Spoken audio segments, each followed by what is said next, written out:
So, hi, Jim. Hi, Natalia. It's an honor to have you today here, and thank you very much for being our guest in Kiev and for doing this conversation with me.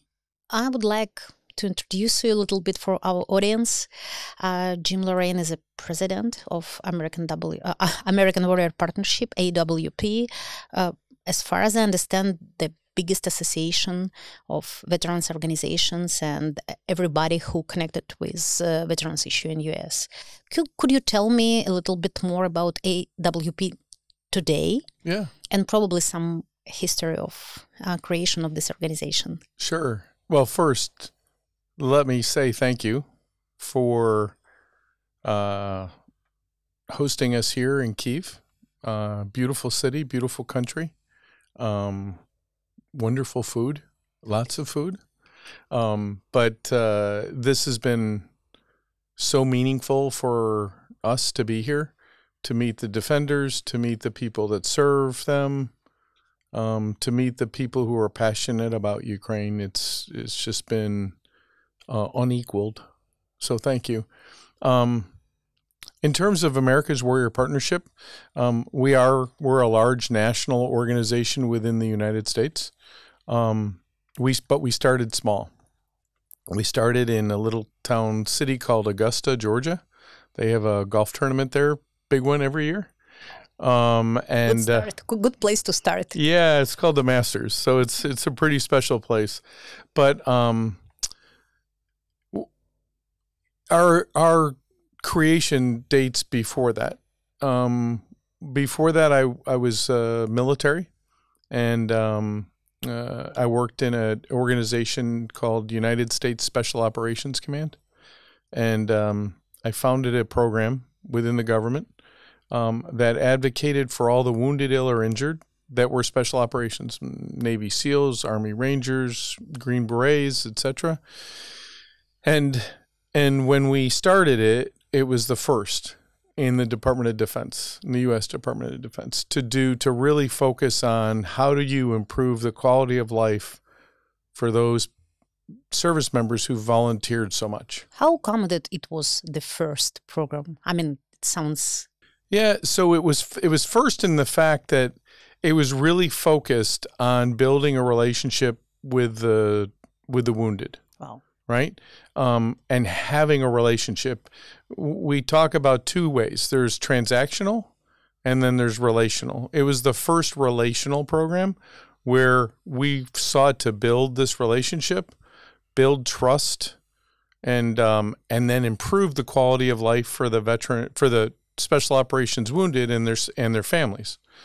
And so we had two directives. And the two directives from the commander were, number one, go find everyone who had been wounded after 9/11, 2001, our time. And then the second directive was advocate for them for the rest of their life. When it was? 2005. Wow. So what I learned a lot of lessons when we did this. But the goal was to go find all of the wounded and their families, build a relationship with them, understand where they were in their life and where they wanted to go, and then use government and non-government organizations in the United States to bring them both together, to then improve their life. Quality of life. Yeah. So we started that way, and I left government service, and I went into to a local nonprofit in Augusta, Georgia, where we moved to, and I met my co-founder Sheree Tham, and we focused initially in Augusta on homeless veterans. How many people was your target audience in state service and then in NGO? Yeah, when I worked for the government, for the military. Our force was 60,000 at the time, and about 6,000 were wounded. 6,000, huge amount of people. Yeah, and it was very severely wounded to lightly wounded. one of the things that stood out during government service, and the reason why we knew we were doing the right thing, was that in the Army and in the Navy, in the Marine Corps, the suicide rate amongst wounded was a little bit high. At Special Operations Command, our suicide rate was zero. And we attributed it to the fact that we gave the wounded hope, that they had hope for the next day, they had hope for the next week, they had hope for the next year, and there was no reason for them to take their life because they had something to live for, right? So I moved to Augusta, met Cherie. We had in Augusta, there were 66,000 veterans who lived in the Augusta area, but importantly, there were 159 homeless veterans. And so Cherie and I said, let's focus on the homeless veterans because it was an issue in the United States at the time. And so what we did was we took the model that we had created in the government and applied it to the NGO space. Could you tell you a little bit more about the model? Yeah. So the model is 4 steps. The first step is connect, which is to get to know who the veteran is. Each one. Know each one. Educate the veteran about opportunities to improve their life. That there were all these programs and all these services that were available, and and we would tell them about what they could access. And then the third step was advocate. So if a veteran went to get housing and someone said, no, you can't have housing for whatever reason, we would then step in and say, oh, no. I know the rules better than you know. And I'm going to advocate for this veteran, and you're going to get them housing. And what you find is that it's hard to advocate for yourself. As a veteran, what we find, and I'm sure that it's the same here in Ukraine, it's hard to ask for help yourself. Actually, it's really important message that when we are talking about advocacy, you need somebody who do it for you. Yes, because anytime when you serve, in my opinion, when you serve and you volunteer, you're not asking for help. You're helping. It's hard to ask for help. If you like basic model to help. Yes, it's really it's really hard to ask for yourself. Mm-hmm. It's easy to ask for someone else. It's hard to ask for yourself. So advocate, which is advocate for the service member when they hit a barrier, and this is important. It's not to be benevolent. It's not to be a crutch. It's to be a hand up.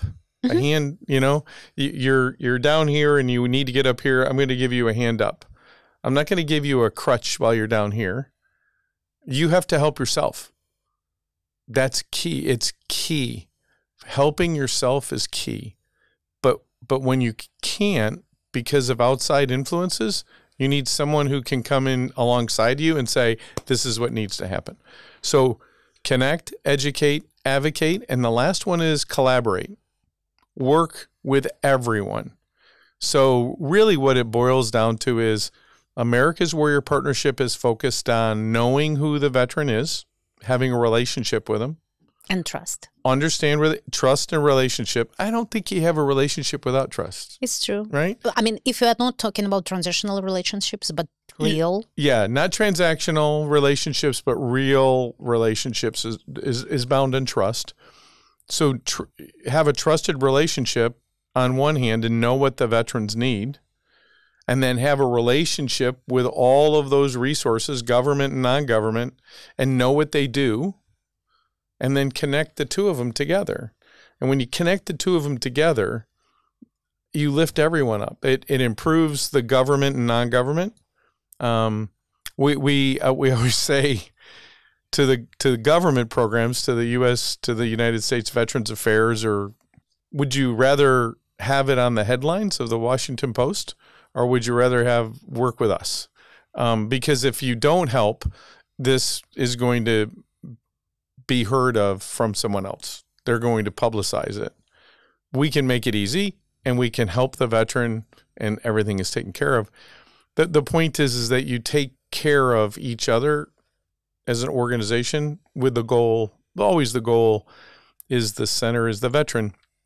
I want to use another analogy. I like analogies. So we see the veteran, so you know the solar system, right? Sun in the middle, then you have Mars and Venus and Earth, and, you know, as you go out, there are all these rules. What we find is that government programs tend to think of themselves as the sun. The NGOs are some of the planets and some of the moons. The veterans are there too, but the center and I say, no. The veteran is the sun. They're the sun. The planets are the government programs and the non-government and the NGOs. They're all circling around this sun, and the gravity that holds them all together is America's Warrior Partnership. So you are a gravity. We're gravity. We're the glue that tries to connect to bring this together, but everything has to center around the veteran and their family in the center. Does that make sense? A lot of sense. Okay. So the key is, who is the veteran? In the United States, there are 17.5 million veterans. And who are them? So veterans in the United States is different than your definition of veterans in Ukraine. A veteran in the United States is anyone who's raised their hand and swore to defend the U.S. Constitution and served is a veteran. Like police? No, not police. Police are law enforcement. They're not veterans. So by the definition in our law says that you are active duty, National Guard, Reserve, and active duty, who serve in the air, sea, and land service of the United States military. Very clear. It's one sentence. And we want to change that. We, as America's Warrior Partnership, we need to add space because we have Space Force now. Oh. So we need to have air, land, sea, space. But the point is that if you join the military and served, you're a veteran. Whether you served in combat or whether you served as a support role. After service or from the first day of your service? From the after service. So you serve. There are some service members who do go back, but they don't consider themselves veterans. They consider themselves service members. Yeah. But so really, the vast majority of veterans in the United States are, and I would say probably 98% of veterans in the United States are not currently serving.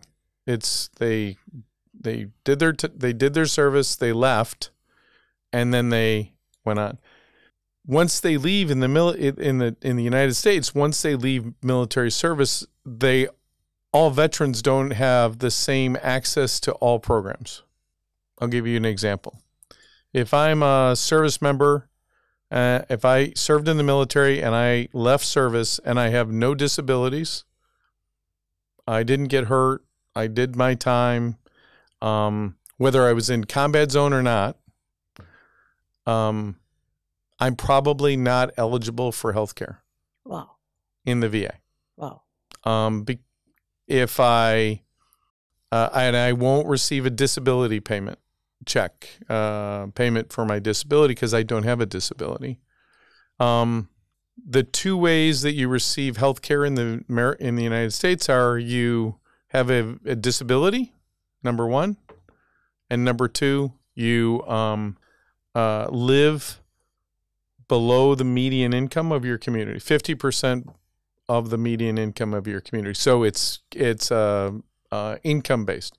So the VA serves a lot of veterans who cannot support themselves financially, and then they serve people with disabilities. So we have 17.5 million. Only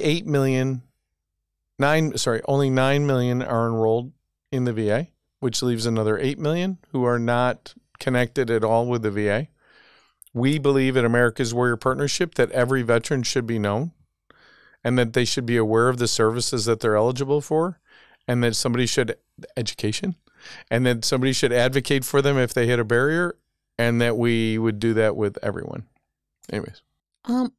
I have a question, just, to understand. Why these 9 million veterans are not connected to VA, whether they don't need any help, or how come that they are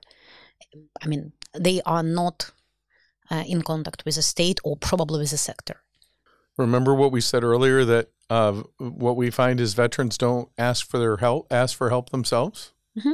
They don't ask for help. Okay, so the only one reason to be in contact with VA is to ask for help, and they don't? They don't. So there's some veterans who feel that the resources of the VA, even though they're eligible for access to the VA, they feel that the resources of the VA are better used for someone else, and not me. They're selfless. They don't want to take the services themselves. They want to point to someone else. Again, it's a culture of military service, and after meeting your defenders, they have the same culture. Not me. Help them first, and I will take care of myself. Whether it means that in any case, to do effective system, we have to cooperate heavily with defenders, who will play a role of advocates, and otherwise it's impossible to do a service, even if state will create the perfect system. No, the defenders are really who should lead this effort. We say a friend of my friend is my friend in the military. So what I mean by that is the best people to go find other defenders are defenders. So get a small group. You have a group of ambassadors. Yeah. They're perfect. They go find, we say if one veteran will find 10, and then we can get even 2 of those 10 to go find another 10. It just takes, it takes 12 iterations of that, and you're at 1 million. Probably I have to say that I'm here as a board member and actually head of supervisory board of Heart of Azovstal. Yeah. So for the context for our audience. And actually we have very, I can say that in Ukraine it works exactly in the same way. When we started to support defenders of Mariupol 2 years ago, the most complicated part was to build trusted relations with the first defenders. Yes. As soon as we show how we work, and this support was valuable because it was with respect to the dignity, they became the most effective ambassadors and providers to other veterans. Absolutely. So just to reinforce what you're saying and to get back to your question of how did we get started, we had 159 homeless veterans. Cherie Tham, who's our co-founder, said, okay, I said, go find all the homeless veterans. And she did. Wow. It went from 159 homeless veterans in 1 year. In 18 months, there were 7. Wow. And to get to the 7, she would build a relationship with some of those homeless veterans and ask them to go find the other homeless veterans, which they did. They volunteered. One of the things that we found, and this is important, is that the other thing that veterans need and defenders need is purpose, which is give me a job that has meaning and I will go do it.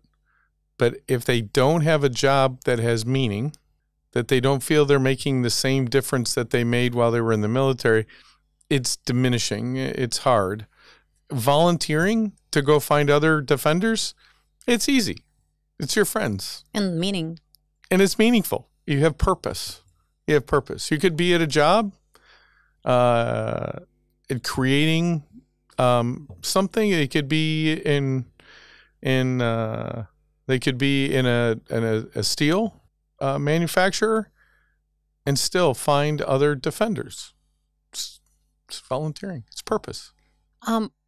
It sounds really logical, but one thing in this, like the whole conversation for me is like a little bit questionable. Okay, they help each other, but what is the role of the state? Yeah. How to build the model, like ecosystem. Yeah. When definitely defenders should be involved, but other players, state, cities, communities, business will make their like input. Yeah. What I would say and what we see is that you have to recognize anyone who says, I can do it all. No, they can't. No one can do it all. So you have to come to the realization that I can't do it all. I need others. And what we find, and I'm sure that it's same here between state and NGO. The states can do certain things. They have certain authority. They have a certain budget. They can do certain things, and it's pretty laid out. NGOs can do other things that the state can't do. State can do like for us, the Department of Veterans Affairs and the disability benefits can't be equaled by anyone because it's billions of dollars. They do that very well. They do that well. Doing a retreat, they don't. It's hard because they have rules that don't allow them necessarily to do it. So we work with other organizations who do retreats. But when you bring them together, you cover everything. And the state to realize, I can't do it, but you can, my partner. And for the NGO to look at the state and say, I can't do what you do. So if we do it together, our motto at America's Warrior Partnership around partners is together, we can do better. I mean, again, it sounds logical. Whether 20 years ago when you start to deal with it, it was exactly like that. Ask again. Whether 20 years ago when you started, yes, it worked exactly like this. No. I mean, no. No, it was there was a lot of there were NGOs that were very egotistical. They didn't want to work with anyone. They could do it all, and they would refer to veterans as my veterans. Ownership. And I would say, and I was in the government, right? 20 years ago, I was in the government, and I would say, there are nation's veterans. They're not your veterans, and they're not my veterans. There are nation's veterans. Can we work together? And the more we struggled, the harder it was. The hardest thing I faced is, I call it organizing organizations. Trying to organize organizations is very hard. Building a relationship with veterans and understanding who they are is easy. It's easy. You have a conversation, you're empathetic, you listen, you think, what resources, while they're talking, you're thinking of all the resources that can be brought together for this.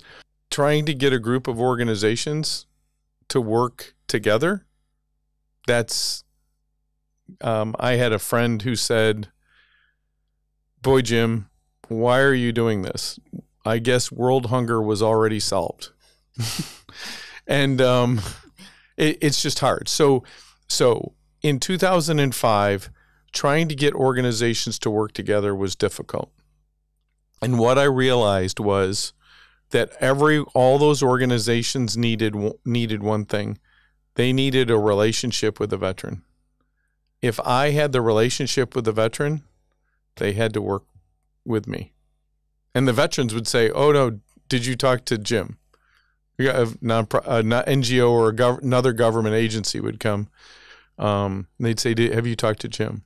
And they would say, oh, why do I need to do that? Because I won't work with you unless you talk to him. Because he has my best interest in mind. So the main tool, my main success factor was that you became a player who create some situation when they were forced to work with you. I mean, because we have a very similar situation. We have a very competitive environment. Yeah. And definitely everybody want to be a hero. Mm-hmm. And it's really natural. And we spend a lot of time to create some partnerships. We are very ecosystem organization, and we have some progress, but nevertheless, I hear your pain. Yeah. And I think, what should we do? What could we learn from your experience to overcome these boundaries? So, number one is have the relationship. You're defenders. You're Mariupol defenders. You're in a position to do that, and you're in a position to teach others to grow, to focus on the individual, the person, the human. It's not technology. It's the human. On the other side is we measure at America's Warrior Partnership, we measure everything we do. Okay. So I have a veteran. I went to Organization A, Organization B, and Organization C. And Organization B always delivered on what they said they would do. Organization A and C didn't. I stopped going to A and C. One of the things that we found in the local community in Augusta, Georgia, when I left government and I went into the nonprofit world, there were 60 people around the table for a lunch. They all came for lunch. And I think they were more interested in the lunch than they were interested in helping veterans. But 60 organizations came together. Flash ahead 2 years, there were 12. We had 12 high-functioning organizations, government and non-government, that were making things happen and working together. The other 48 had either closed and stopped doing business or shifted to just focus on something else because they weren't good at what they did. And we measured it, we knew it, and so we would pick somebody else to help. It's capitalism. If you're focusing on who can deliver services, and don't waste my time. If you say you're going to do it, do it. If you're not going to do it, then step out of the way. But yes, but it's possible when you have control on the resources. So yeah. Yes, you do. But the resource that the capital that an organization has is the relationship with the veteran. Okay. That's the capital. The others need the relationship to succeed in delivering their services. So it's possible to all work together. And what we find in the United States is every day there's another nonprofit that pops up, and you go, we don't need any more nonprofits. We don't need any more NGOs. So the point is that we advocate that there needs to be someone who knows the veteran. In our country, the VA doesn't know the veteran, not because of the VA, but because of the laws that are there, don't allow them to know all the veterans. I don't have to comply with the laws. So we're focused on the veteran. We have so I told you, together we can do better is our motto for partners. Our motto for the veteran is, if you know a veteran, tell a veteran about America's Warrior Partnership.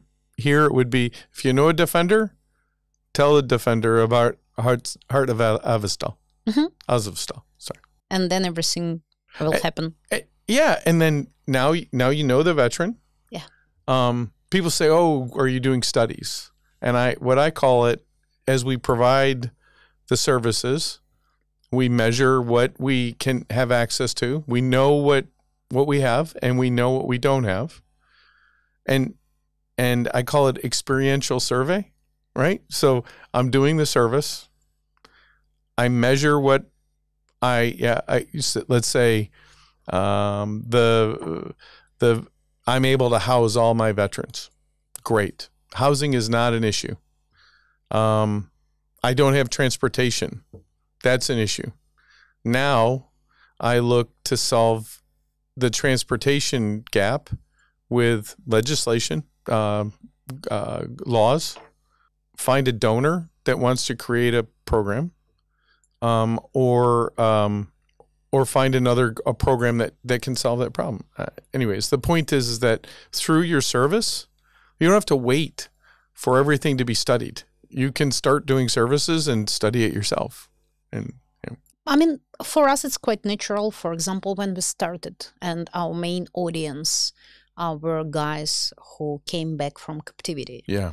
We asked them, what is the most important thing you want to have just after captivity? And they said, we want to be connected with our families, with the whole world. We were out of the country for 2 years, for a year. We don't know what is going on. We were told that Ukraine doesn't exist anymore. Yeah. So we need like computer, we need probably headphones, mobile telephone, until we are in hospitals and so on. So this is how we created a digital box. Yeah. So and each person who came back from captivity, first thing we give to them is digital box. And this is how we are connected with this person. That's wonderful. That's, yeah. We do a survey. We survey every year all the veterans that we know. And the number one thing that veterans for the last 10 years have said, the number one thing that they're looking for is a connection to another veteran. They want to be connected to another veteran. The second thing is they want physical and recreational activity.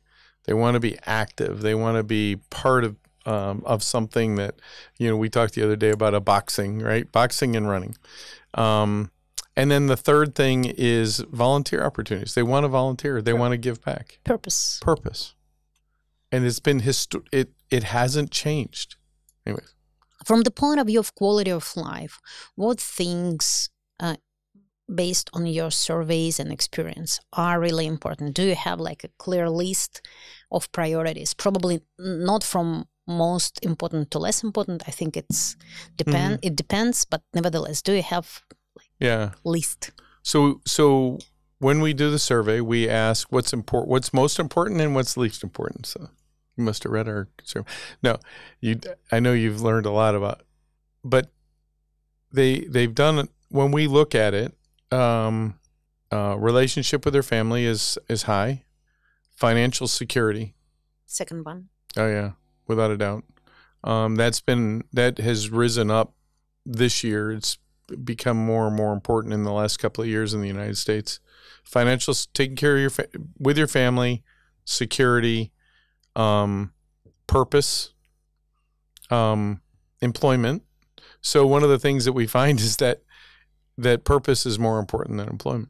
And it's not the same. It's not. It may not be. The story that if you do what you love, it's if your work is what you love, it's not work. It's hobby. Right? Well paid. Yeah, you're hoping. But even if it's not, I have friends who don't get paid a lot of money, but they do exactly what they love, and their quality of life is very high. You mentioned quality of life. We tried to measure it, but there is no measure. There's no standard for quality of life. And what I mean by that is, where I grew up and how I grew up, I didn't grow up with a lot. So for me, a quality of life for me is a little bit higher. It's not here. It's not a big home and a big cars and other things. For me, it's can I do what I like to do and Can I work doing what I love to do? Do I have the freedom to do it? And can I live without worry? Whereas someone else, their quality of life may revolve around other things. So anyways, everyone has a different definition. We could ask the people here, and everyone will have a different standard of quality of life. So how do you measure, how do you achieve a standard? It's like with love. Yeah. Well, yes. So let's talk about, so what we do. So we have a study that's, it started out as a suicide study. And then we moved to, we look at deaths of despair. Deaths of despair are firearm shooting, strangulation, suffocation, the things that were suicide, but overdose and alcohol-related deaths of despair. We have the ability to look at a community and know whether the number's going up or whether it's going down in terms of those deaths. So we moved, and it's objective. I can measure that. I can't measure quality of life, but I can measure that. And what we know is that people who have hope and they feel like they have a good quality of life have a low likelihood of taking their life. I see. Right? So when we that's one of the things that we measured, and that's why we moved from we used to say partnering with communities to improve quality of life. So communities are important. Communities are key. They're key. What do veterans want? Number one thing, connection to other veterans. When you have two veterans together, what is it? It's a community. Three? Small one. We see, so we're the veteran serving nonprofit for Wells Fargo, big bank in the United States. They have 7,000 military connected that work for them. So, and you are their partner, like a partner of corporation. Absolutely, yeah. And the goal for us, for the reason why we're partnered, is that we want to improve the quality of life for the employee who served in the military, who's a veteran. And if I improve their quality of life, they'll stay in that company.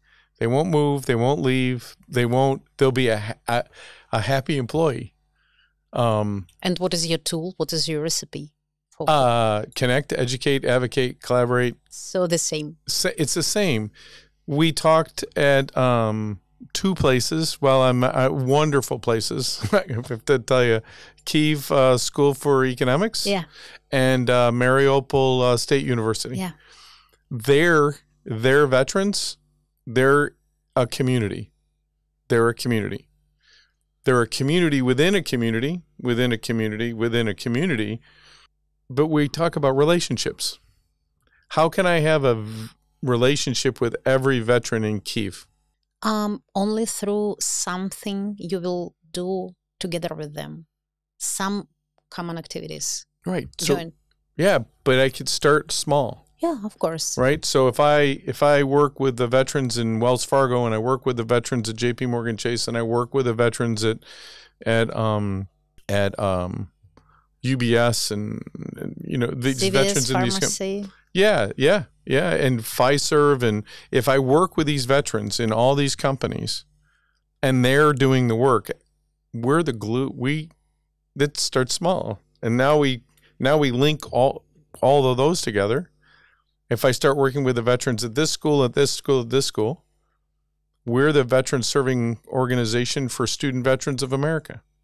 They have 1,737 chapters throughout the United States. Who are the student veterans? So are they former militarians? They're veterans. So they're former military. In the United States, we have an education benefit called the GI Bill. It started after GI is an acronym for government issue, but it's for veterans. And it started after World War II for us.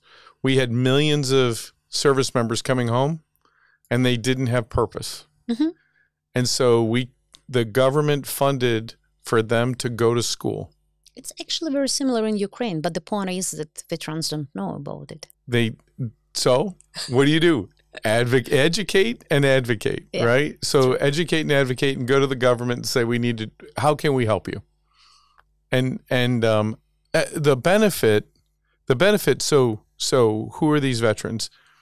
Today, where the benefit is that it's one of the best recruiting tools that the Department of Defense has, because if you join the military and you serve for 3 years, when you leave, you have 4 years of college education plus a living stipend paid for. So in US, it's huge. It's huge. So you could go to Harvard, big, very prestigious school. You could go to Columbia. You could go to a local community college, and you get paid to go to school. You have to pass. If you don't pass, you have to pay the money back. Right? So it's not free, but you get paid to go to school. You have a living stipend, so you don't have to have another job. Your focus is going to school, and then you go through the process. When we have, so Cherie, one of the things in the homeless veterans that we had, the first thing that we would say is, have you used your GI Bill? And if they said no, we would get them into school. What was the percentage of those who said yes in the very beginning? That said yes, they'd use the GI Bill? Very low. Very low. Yeah. So we are not unique here in Ukraine. They didn't know about it. Yeah. So there was it's a timeline. The GI Bill, the law was passed in 2008, and it dated back to 2001. So if you left the military in 2003, you didn't know. They didn't tell you that you were eligible for this benefit. And so what we went through the schools and told all the veterans, you're eligible for this benefit. And it was like, I was in a cab in Cleveland, Ohio. And we were riding, Cherie and I were there, we were riding to a meeting, and I spoke, he was an Uber driver, and I spoke to the Uber driver, and he had been a veteran. He had left the military after 2001, which meant he was eligible for the GI Bill. No one had ever told him. He said all he wanted to do, I said, we were talking, he goes, I don't want to be an Uber driver all the time. I want to go to school. I said, well, what do you want to do? And he goes, I want to be an air traffic controller. And I said, do you know you're eligible for the GI Bill? And he said, no, I'm not. I said, yes, you are. I gave him the history, and I gave him my card. With my personal phone number on it. I got a call the next day, and he said, can you tell me more about this? I walked through it with him, went through the website with him. I stay in touch with him. He went to school, became an air traffic controller, and he sends me a note at Christmas, thanking me. Wow. He had never known. But the point is, what we need, and I think what my experience of the very wonderful but short time I've been here is that you have so many services that defenders don't know about. Exactly. But somebody needs to know them, and they need to be really up to speed, and be able to communicate them and say, I can do that. I can help you. May I have a question? Here we are very obsessed with technologies. We are a very digitalized country. I know you have the DIA. Yeah, we have DIA. We have like online banking. I could send you money and you will receive it if you have a Ukrainian card, and you will receive it immediately, like now. Yeah. So my question, whether this issue of informing our veterans regarding perks could be solved by some IT tool, or in any case, we need somebody who will deliver this information from person to person. The answer is yes, but it has to be very clear. Your definition of veteran is very broad. So you can't just say veterans get this, because it's different. Yeah. Right? So you have to... One of the things that we talked about is like a journey map. I served in this. I did this. I was here. Here's my journey. Here's what I'm eligible for and what I can do. Too complicated. It is very complicated. I thought we were. It's complicated. But the point is, it needs to be very clear, and it needs to be communicated. But it always has to work on the other side. So, if you say, "Hey, you're eligible for this service," and they click the button, it better work. Because in my experience, if it doesn't work, they won't use any of them. Because they lose confidence, they lose trust. And it should not only work, but also be user-friendly with all, nuances of people who was in service. You have an exceptional digital platform that we don't have in the United States. Not even close. If we did, the service, yes, the veterans would be in it. There'd be a journey. You're eligible for this, and this, and you can walk through it. One of the things that we find is that if you give too much choices, too many choices, I talked about it. I say it's you have paralysis by analysis. You become paralyzed because there are so many choices. Sometimes it's like being on a walk through the woods, and you have 8 trails, and you have to pick. Sometimes it's good to have somebody who can take your hand and say, let's go down this trail. You know that this phenomena has a particular name. It's named method of curators. So you need, in some complicated issues, you just need a curator. Yes. Who just say, okay, I examine the information, and best choice exactly for you is this. Yes, exactly. But it can't be just digital. There's I use this saying, it's not mine. Those who think that technology can solve their problems don't know technology and don't understand their problems. And so while I think technology has a huge role, I think that you can never, in terms of veterans and their families, you can never take the human out of the equation. I think technology is a great tool. I don't think it's a replacement for a human relationship of you and I looking at eye to eye. It can't be replaced by, me on a phone and you on a phone. I do agree. Yeah, right? Yeah. So it's about relationship. But there's one other thing with that I want to touch on. In the United States, we're beginning to realize that really good VA care, VA service, veteran service to veterans is the best way to increase our opportunity to recruit.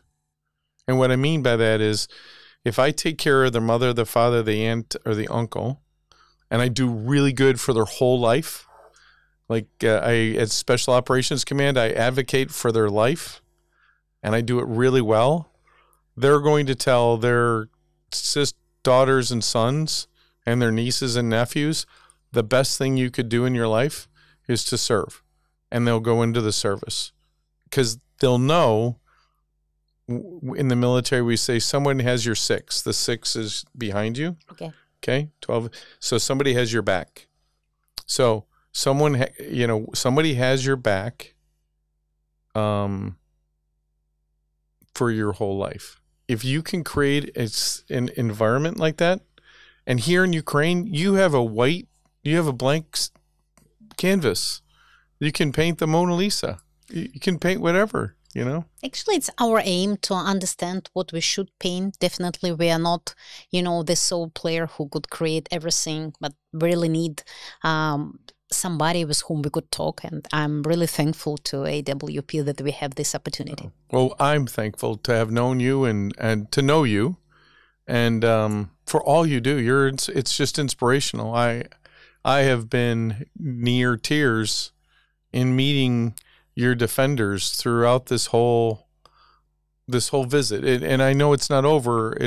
But it's been so personally meaningful for me. It's your first visit to Kyiv. Yeah. What do you feel? Just briefly. Oh, people are happy.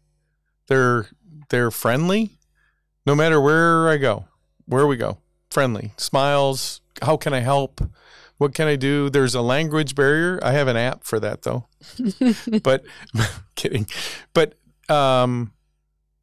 we went to the store, the Zum. Main department store. The main department store.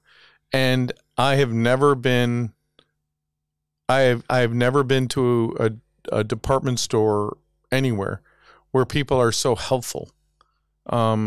They're there with you.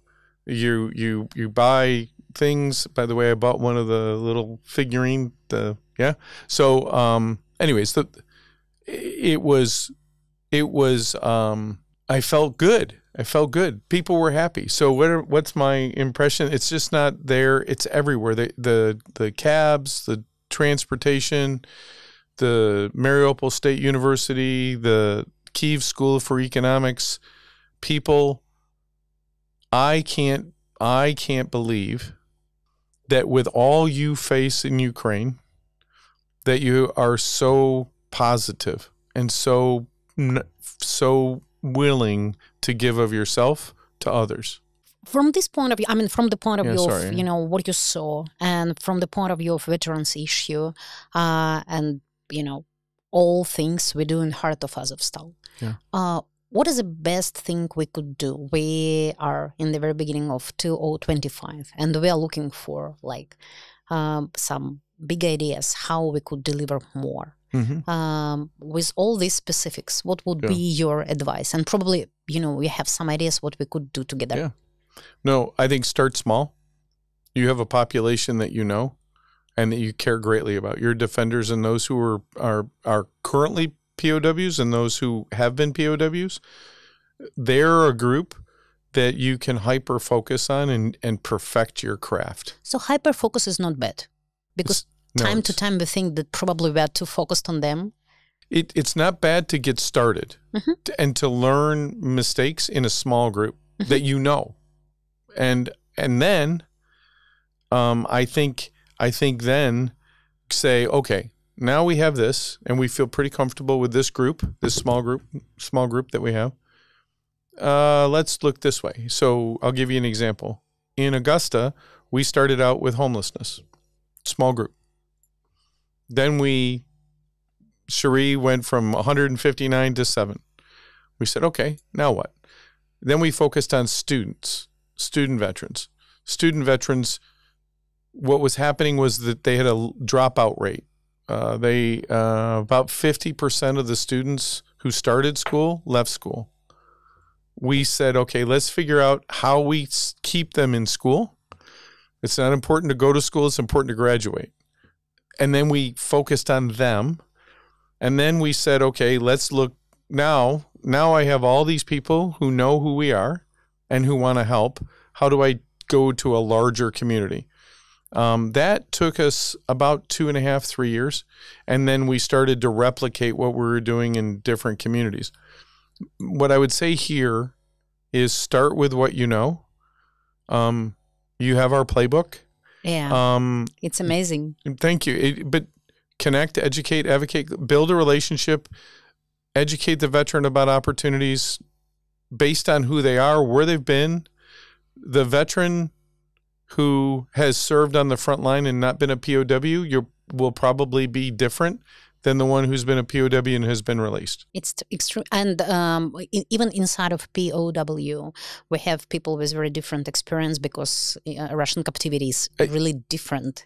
Oh, okay. Yeah. So the point is that it's not a one-size-fits-all approach. We call it a one-size-fits-one. Yeah. Right? So that veteran needs something different, and you have to tailor it to it. So as you do that, then say, we're going to Bucha, right? So then say, how can we do it in Bucha? How can we do it in, what can we do for not just all of Bucha, but the Mariupol defenders who are in Bucha? And then they then say, oh, we can go a little bit bigger and a little bit bigger and a little bit bigger. We were asked by New York City to help them. And they said, we want to do this across the whole city. And you've been to New York. You know that it's 5 big boroughs, big areas. And they said, what borough would you start with first? And I said, I wouldn't. I would start with this block right here because it's different. And this block is different than that block is different than that block. And they said, no, we want to do it all. And I said, no, you succeed small and grow to be big. You can set your roadmap starting small. That's, I guess, the best way to put it. Actually, it's really helpful because we do a lot, but with time to time, it's a feeling that you could do more. And it's always, something like trade-off between focus and scale. Yeah.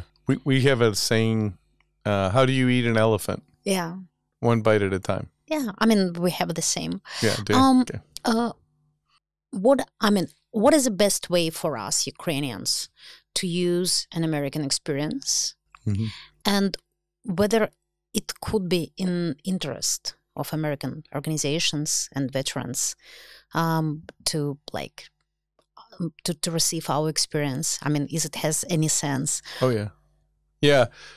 So a number of the national nonprofits that we work with know that we're here.